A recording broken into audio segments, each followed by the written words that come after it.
Wow, introductions are always so serious. It's what a great pleasure to be here with each one of you creative people to honor creativity. What a great pleasure. And thank you to all that made it possible.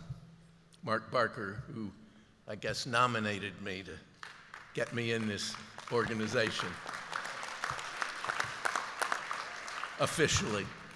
In some ways, I've felt, as I've traveled around the world, I've always been an ambassador of creativity for Oklahoma. It's been a very special thing for me all my life.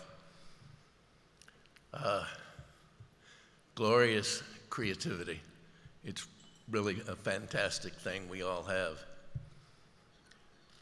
Now, tonight, in order to be quick, I want to tell you a quick little story about what I have often in mind when I'm thinking about creativity, a great experience that happened once. And then I want to ask all of you for your help, especially all you legislators that are here tonight and the governor. The story. My wife, May Lee, who's here with me this evening, and I had an exceptional, fantastic experience once. We were able to go in to the Sistine Chapel at the Vatican an hour before it opened to the public, and it was just silence. And we were taken in by the head of arts for the Vatican. Only 3 monks were in there meditating.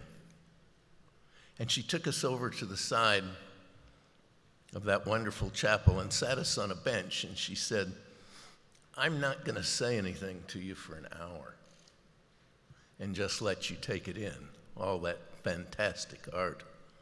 Have a little around us this evening." And it wasn't long before my eyes fell on something at the end of the room that really set my mind on fire. It was Michelangelo's depiction of God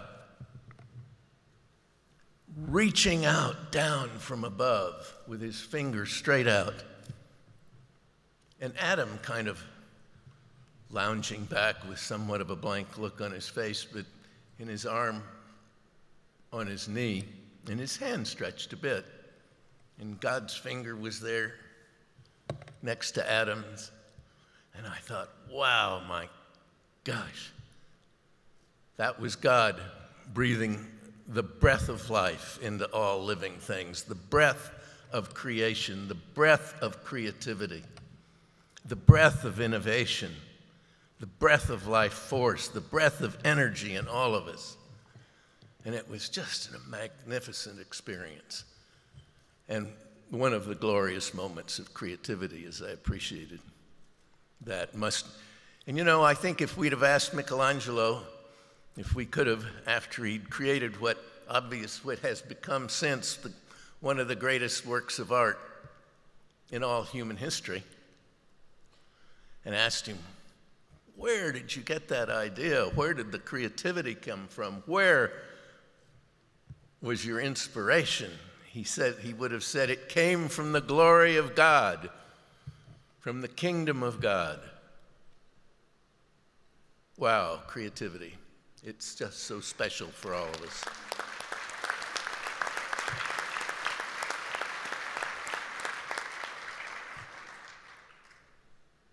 Now I need your help. In the 1970s, I've had this idea, and I've been a real failure at this because nothing's happened. And I'll tell you what I'm thinking about. In 1948, Rodgers and Hammerstein created, you might say, for the theater, the equivalent of Michelangelo's Sistine Chapel with their incredible musical, Oklahoma.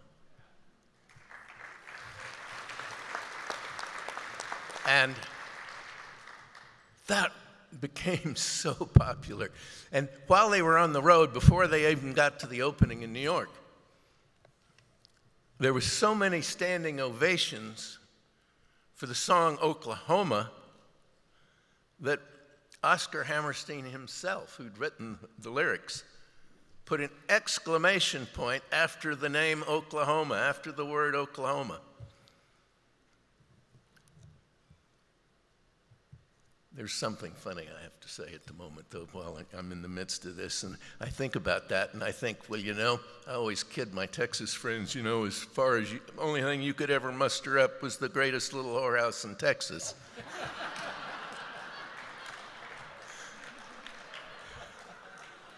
That musical put us on the world map, and it's been seen by tens of millions of people. So don't you think it's about time that on our automobile license plates, instead of just having Explore Oklahoma, why don't we have Explore Oklahoma with an exclamation point? Or better yet, Explore Creative Oklahoma. I need all your help. Let's get this done. Governor, let's get this done in your term. Thank you all very much.